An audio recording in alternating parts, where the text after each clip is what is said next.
ایک شخص روزانہ لکڑیاں کاٹنے جاتا تھا، کسی مکتوب میں ہے بزرگوں کے، پیر صاحب کے وہاں ہے یا کسی اور کے ہے، تو روزانہ لکڑیاں کاٹنے جاتا تھا۔ تو بہرحال اور واپس آتا تو شراب کی بھٹی پہ جاتا اور طوائف خانے پہ جاتا، روزانہ یہ معمول۔ تو بہرحال اس کا انتقال ہو گیا ایک دن، تو لوگوں نے مرا پایا تو کہا اچھا وہ مر گیا۔ بہرحال اطلاع ہوئی، بادشاہ تھا زمانے کا، عراق وغیرہ کے آس پاس کسی ملک کا علاقے کا واقعہ ہے۔ تو وہ لوگوں نے کہا رہے وہی ہے نا لائق جو روزانہ شراب بھٹی پہنچتا تھا نا میں خانے پہ روزانہ جاتا تھا اور وہاں نمبر لگائے رہتا تھا۔ تو بہرحال لوگ برا بھلا کہنے لگے۔ اس کے بعد میں جو بادشاہ تھا اس نے کہا چھوڑو جو عمل اس کے ساتھ ہے، کفن دفن تو کر دو اس کو۔ بہرحال وہی انتقال ہو گیا تھا، کہیں اس کو لے کر کے اس کے گھر آئے تو اس کی بیوی کہہ رہی تھی اے اللہ کے نیک بندے، اللہ تجھے تیری نیکی کا بہترین بدلہ دے۔ تو یہ لوگ سن رہے تھے، تو باہر سے اس سے پوچھا، کہا کہ آپ تو ایسا کہہ رہے ہیں، لوگ تو ایسا کہہ رہے ہیں۔ تو اس کی بیوی نے کہا کہ جو میں نے دیکھا وہ میں بتا رہی ہوں، جو لوگوں نے دیکھا وہ لوگ بتا رہے ہیں۔ اس اللہ کے بندے کا پوری زندگی معمول ہی تھا، میرے پاس اور کوئی ذریعہ معاش نہیں ہے۔ روزانہ جا کے لکڑیاں چنتا تھا، اسے لا کے بیچتا تھا، تو کھانے بھر کا آٹا روزانہ تازہ لے کر کے آتا تھا، کھانے بھر کا، اور وہی بناتے تھے، دونوں لوگ کھا لیتے تھے۔ بقیہ جو پیسہ بچتا تھا اس سے آدھا لے جا کے شراب خانے پہ پہنچتا تھا، شراب خریدتا تھا اور اسے لا کے نالی میں پھینک دیتا تھا اور کہتا تھا کہ اللہ میری جتنی قدرت تھی میں نے اتنا کیا، اگر میری بس چلتی تو میں ساری شرابیں روزانہ خریدتا اور سب کے سب پھینک دیتا، کسی کو پینے کا موقع ہی نہ آتا کہ لوگ پیتے اور گناہ میں مبتلا ہوتے۔ روزانہ ایک طوائف خانے پہ پہنچتا تھا، تو وہاں جب پہنچتا کوئی لڑکی نکلتی تو اس سے کہتا تھا کہ بہن یہ پیسہ میرے پاس ہے، یہ پیسہ تم لے لو، کوئی برائی کے لیے آئے گا تو تم کہہ دینا کہ نہیں میری ضرورت پوری ہو گئی ہے، میں برائی نہیں کر سکتی۔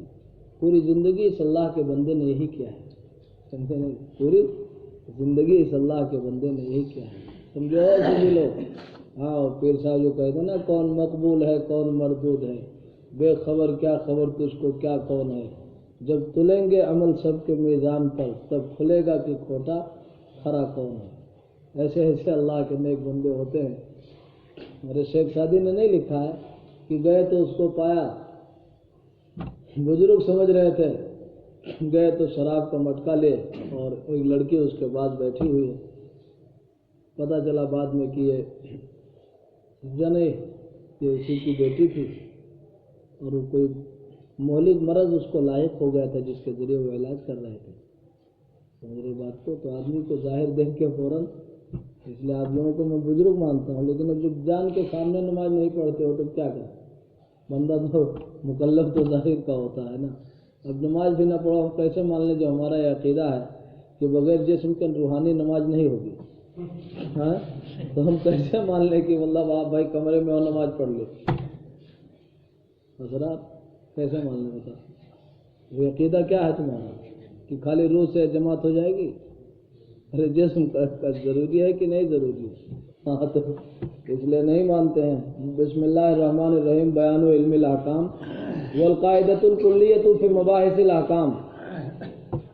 جی مول صاحب علم احکام کی بات آئی تھی نا، اب احکام کس طرح کے دیے گئے اس کو ذرا دیکھنا ہے، تھوڑی گہرائی دیکھے۔ مباحث احکام کے سلسلے میں قاعدہ کلیہ یہ ہے کہ ان سیدنا رسول اللہ صلی اللہ علیہ وسلم قد بعث بالملۃ الابراہیمیہ الحنیفیہ، بالملۃ الابراہیمیۃ الحنیفیہ، کہ سیدنا رسول اللہ صلی اللہ علیہ وسلم مبعوث ہوئے تھے کس کے ساتھ؟ ملت ابراہیمی حنیفی کے ساتھ۔ ارے مبعوث ہوئے نہیں، فلازم ابقاء شرائط تلک الملہ، تو لازم ہوا اس ملت کے احکام کو باقی رکھنا۔ مول صاحب ارے ملت ابراہیمی کے احکام باقی رہیں وَأَلَّا يُحْدَثَ أَيُّ تَغَيُّرٍ فِي أُمَّهَاتِ مَسَائِلِهَا، اور یہ کہ نہ پیدا ہو اس کے اصل مسائل میں کوئی تغیر، کوئی تبدیلی نہ پیدا ہو. جو اصل مسائل ہیں نا، بنیادی مسائل، ان میں کوئی تغیر نہ ہو. ورنہ لوگ کہتے ارے کیسے قوم مان لیتی بتا. یہی تو قوم کہتی کہ ارے مطلب ساری مخالفت، جتنے مطلب جو طریقہ لے کر کے آئے وہ سب انبیاء، وہ سب غلط. تو کسی نبی کی آمد اس لیے نہیں ہوتی ہے کہ وہ نئی شریعت ایجاد کرے، نئے طریقے بالکل کلی طور پہ پہلی شریعت کو ختم کر دے. نہیں، اس میں کہیں پیچھے بات آئی ہے، کوئی کمی ہو گئی، کوئی رسم بیجا آ گئی تو اس کی اصلاح کر دی جاتی ہے. بات سمجھ رہے نہیں؟ ارے مفید سمجھ رہے ہو؟ تم کیا کر رہے ہو؟ بدن کھجلا رہے ہو کیا؟ کہیں مشغول ہو تم، چاہے دل سے مشغول ہو چاہے ظاہر میں. اللہم الا تخصیصا لعموماتها وزیادتا للتوقیتات والتحدیدات فیہا وامثال ذالک. یہ اللہم مولوی صاحب یہ بولا جاتا ہے، جملہ ہے، عام طور سے مشہور ہے کہ یہ اس موقع پر بولا جاتا ہے جب جواب وغیرہ ضعیف ہوتا ہے، سمجھیں. لیکن کہیں استثناء وغیرہ کرنا ہوتا ہے تو وہاں بھی اللہم الا ان سے بولے ہیں. یہاں اللہم الا تخصیصا لعموماتها یہ اسی موقع پر ہے، جبکہ شہرت یہی ہے کہ اس کا موقع وہی ہے کیا کہ جب جواب ضعیف ہوتا ہے تو اشارہ کرنے کے لیے آدمی کہتا ہے اے اللہ آپ کی مدد سے جواب دیتا ہوں. فَإِنْ أَخْطَأَ فَمِن نَفْسِي وَإِنْ أَصَابَ فَمِنَ اللَّهِ. بات سمجھے نہیں؟ مگر اس کے عمومات کی تخصیص اور اس میں سمجھے وقت کی اور تحدیدات کا اضافہ. ارے کچھ توقید کر دی گئی، کچھ حدیں مقرر کر دی گئیں، سمجھے. وامثال ذالک، اور اس جیسی دیگر چیزیں جیسے حج وغیرہ کے تمام احکام کو باقی رکھا گیا، لیکن آگے پیچھے تھوڑی سی تبدیلی کے ساتھ کیا. ایسا نہیں ایسا کرو گے، ایسا نہیں ایسا کرو گے. تم لوگ ٹھیک ہے مطلب حرم کے رہنے والے ہو، لیکن تم کو بھی عرفات جانا پڑے گا، یہیں سے واپس نہیں ہوگے مزدلفہ. ارے کہا نہیں حافظوا من حیث افاض الناس، ترجمہ بتایا تھا نا تفسیر جلالین میں. تو یہ سب چیزیں ان کی اصلاح کی گئیں کہ یہ گڑبڑی نہ کرو. ملت ابراہیمی میں یہ چیز نہیں تھی.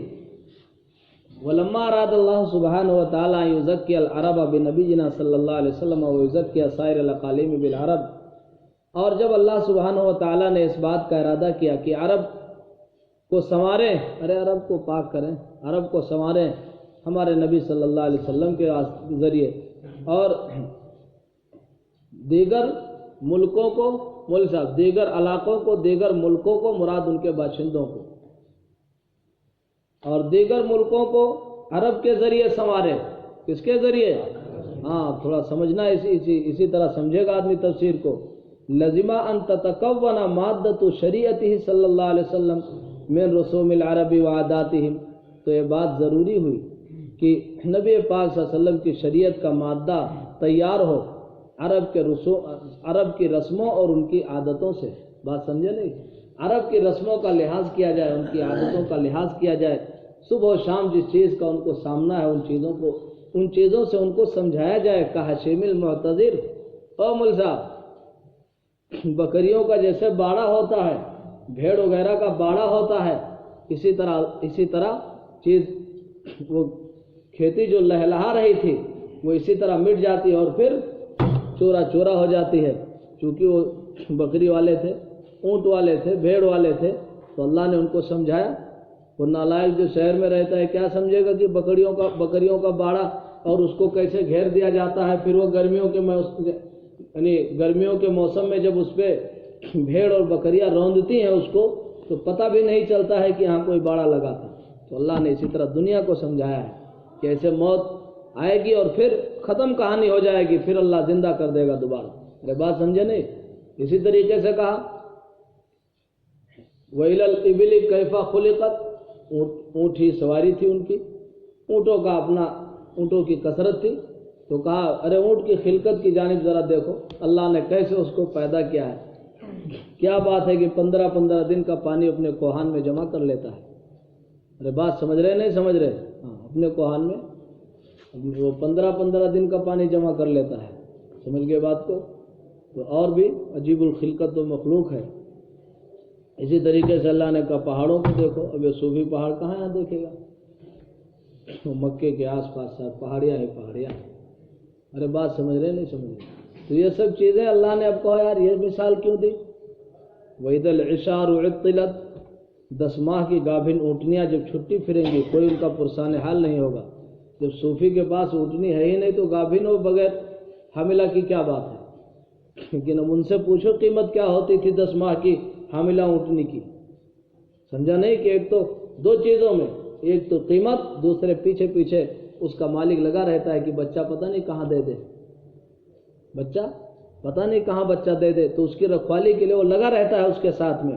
اللہ نے کہا ہے بھائی جب قیامت آئے گی نا تو 10 ماہ ہے عرب کے لوگوں، یہ 10 ماہ کی حاملہ اونٹنیاں چھٹی پھریں گی، کوئی ان کا پرسان حال نہیں ہوگا۔ یعنی اب اس سے اس کی شناخت اور اس کی فضاعت کو ان کے سامنے واضح کیا گیا کہ وہ ایسا گھبرا جائے گا آدمی۔ میرا کچھ سمجھ رہے ہو؟ تو وہی کہہ رہے ہیں کہ لازم ہوا کہ ہمارے نبی کی شریعت کا مادہ اور اصل وہ بنے عرب کی رسموں سے اور ان کی عادتوں سے۔ اب کچھ سمجھے بات کو؟ اب یہاں سے سمجھانا بات کو لوگوں کو۔ فَإِذَا أَنْعَمْتَ النَّظَرَ، فَإِذَا أَنْعَمْتَ النَّظَرَ،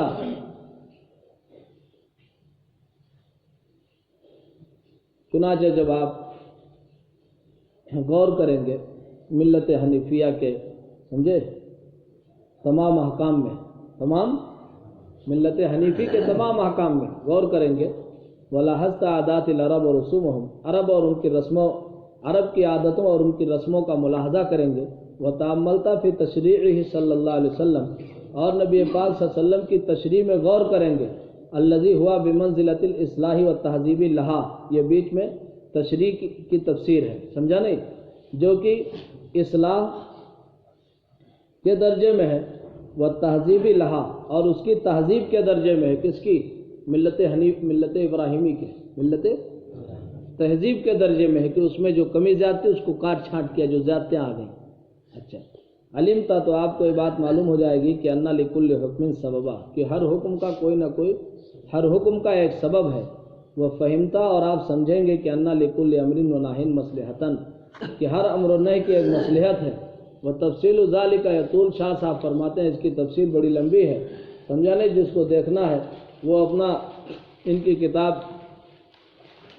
حجت اللہ وغیرہ میں دیکھے، نہیں تو کم حضرت مفتی سعید صاحب نور اللہ مرقدہ، اللہ تعالیٰ ان کے درجات بلند فرمائے، بڑے کام کے، اللہ نے بہت کام لیا، ایسے اللہ کے کچھ بھی بندے ہوتے ہیں، بڑا اہتمام رہا، وہ بھی ایسے اپنا بالکل وہ رہے پوری زندگی، کبھی سبق وغیرہ کا بہت اہتمام تھا ان کے یہاں۔ اس زمانے میں والد صاحب بتاتے کہ اس زمانے میں مفتی صاحب رحمۃ اللہ علیہ اپنے اسباق پہلے مطالعہ کرتے تھے، اس کے بعد اس کو مرتب کرتے تھے، مرتب کرنے کے بعد پھر اس کو دیکھتے تھے اور پھر آ کر کے پڑھاتے تھے سب، اسی لیے وہ کہیں سفر نہیں کرتے تھے پورے زمانے میں، کہیں نہیں آنا جانا، اور سبق جب ختم ہوا تب کہیں آئے گئے، ورنہ بیچ میں بالکل منع رہتا تھا، ان کا سفر نہیں ہوتا تھا۔ وہ تو اخیر میں جب بیمار ہونے لگے ہیں تو کبھی گجرات، کبھی یہاں، کبھی وہاں، ورنہ نہیں آتے جاتے تھے۔ انہوں نے دیکھیے رحمۃ اللہ الواسعہ 3 جلدوں میں کتنی معرفت الآراء تشریح کی اس کی، اور بھی جتنی ان کی بہت سی کتابیں ہیں، الاجوبۃ الکاملہ وغیرہ کی جو شرحیں لکھی، تشریحات مطلب اس میں جو مزید بڑھایا کتنی اچھا تفصیل بھی تھی، چونکہ وہ ایک تو شاہ صاحب کے، حضرت نانوتوی کے علوم کو انہوں نے بہت پڑھا تھا، 2 آدمیوں کو انہوں نے بہت پڑھا تھا، یہ اندازہ ہوتا ہے ان کی تحریروں سے، اور جو آدمی کسی کو پڑھے گا ہی نہیں اس نالائق کو کیا اندازہ ہوگا کہ کس نے کیا پڑھا تھا، سمجھے نہیں؟ آپ جو ان کی تحریروں کا مطالعہ کرو گے تو آپ کو لگے گا کہ یہ مثالیں یہ حضرت نانوتوی کی دیتے ہیں۔ حضرت نانوتوی کے ہاں ایک خصوصیت تھی کہ وہ حصی مثالیں سمجھاتے تھے، کس سے؟ جیسے شاہ صاحب، جیسے حضرت حکیم الامت فرماتے ہیں کہ یہ تو تمثیل ہے اور اللہ کی ذات تمثیل سے ماورا ہے، لیکن کیا کروں، بغیر تمثیل کے تفصیل بھی نہیں ہو رہی فہم میں، تو کیا کیا جائے، اس لیے تمثیل دینی پڑتی ہے۔ اور اس کے لیے فرماتے تھے کہ نحن اقرب الیہ من حبل الورید، اس کی تفسیر دیکھ لینا، دور التشریع الاسلامی فی اصلاح الملت الحنیفیہ المحرفہ کہہ رہے ہیں کہ ملت حنیفیہ کی اصلاح ملتا تحریف شدہ ملت حنیفیہ کی اصلاح میں تشریع اسلامی قانون سازی کی باری نہیں سمجھا؟ ارے دور مانے باری یار، مطلب یہ ہے کہ اب جو یہ اسلام جب آیا تو جو ملت ابراہیمی میں انہوں نے تحریف کی ہوئی تھی عرب کے لوگوں نے، تو اس نے کس طریقے اب اس کی باری ہے کہ اس کی اصلاح کرے، کیا کرے؟ اصلاح کرے۔